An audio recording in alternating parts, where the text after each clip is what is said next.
we have our next speaker should be with us here. Kevin, are you there?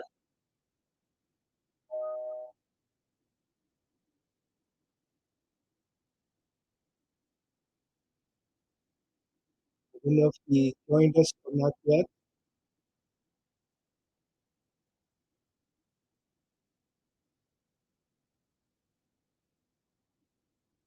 I wonder if our next speaker is there or not.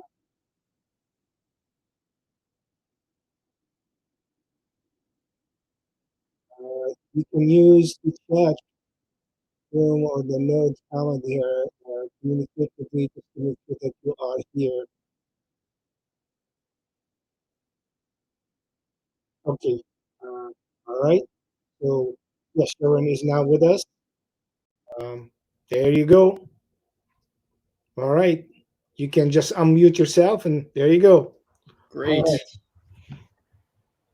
Am I up to speak already? Yes, you're on. You are on. You are live. Fantastic. Thank you so much. Very appreciative of the opportunity to address the U.S. Council of Muslim Organizations.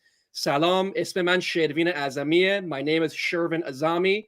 I'm a father, husband, immigrant, and public health activist running for U.S. Congress in my hometown, San Fernando Valley, California's 32nd district. I'm the son of asylum seekers who fled during the time of the revolution in Iran, just 26 years after our government here in the United States deposed the only democratically elected leader in Iranian history. And so, as a byproduct of the consequences of US imperialism and militarism abroad, I am, and this campaign is about actually electing and moving forward on an anti-war platform to uplift and empower working people and dismantle corporate welfare.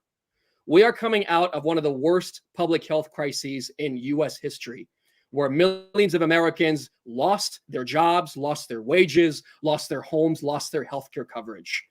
Yet all we see our current representatives do is continue financing the military industrial complex while our communities suffer. While 8 out of 10 Americans live paycheck to paycheck, while rent is unaffordable anywhere on minimum wage, and while small businesses have closed down across the entire country, not able to stay afloat given everything that's happening in our communities. We just saw Congress pass a $782 billion budget for the Pentagon. 52%, the majority of funds in this discretionary budget going towards financing endless wars. At the same time, we saw Congress take out $15 billion in aid for COVID-19, for struggling families, for people without healthcare coverage, and for people still trying to access services. This is not the America that my family fled to. This is not the America that we can create if we were to finally live up to our founding ideals. And make no mistake, I firmly believe that here, in the wealthiest nation in the history of the world, poverty is a policy choice, and our budgets reflect our values. Instead of financing more aid to the Saudi regime to impose genocide on Yemenis, instead of further barreling down crippling sanctions that do nothing to end corruption, do nothing to end financing of issues abroad, but deny people the human rights within their own countries. Given the sordid legacy of US imperialism and occupation abroad, we have to turn a new leaf and establish a real foreign policy grounded in diplomacy, protection of human rights, and public health. As a public health activist by training, I worked on Capitol Hill as legislative director for the only national indigenous healthcare nonprofit before running for office. And I'm proud to say that I got more bills passed in 2 years as an advocate than my opponent, the incumbent, has in 26 years as a legislator, including bills that canceled copays and deductibles for our Native veterans, guaranteed long-term funding for community health centers, and delivered over $10 billion in direct funding to tribal governments to respond to COVID-19, address overdose prevention, and address maternal health. Yet even with those achievements, I recognize that in this moment, we do not have time for more Band-Aids on bullet wounds. We do not have time for more incrementalism.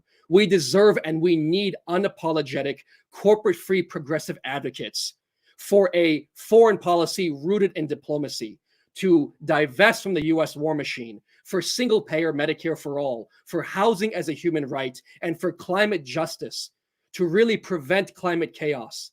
And as a new father with a 9-month-old child, I read these reports from the International Panel on Climate Change, and I think to myself, we only have a short window of time left to prevent climate catastrophe and rebuild our economy with strong living wage jobs in renewable energy while we decarbonize our economy.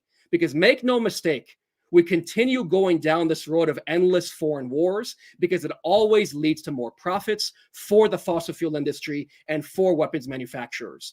Their profits are not more important than human lives.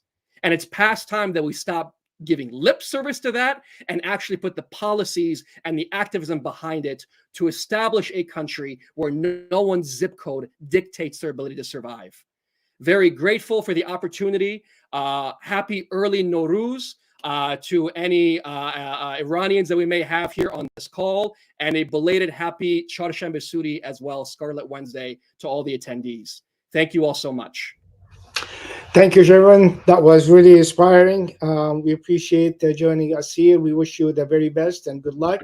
Again, if you stick with us until the end of the program, we'll give a chance for those who would like to ask questions and for you to answer their questions.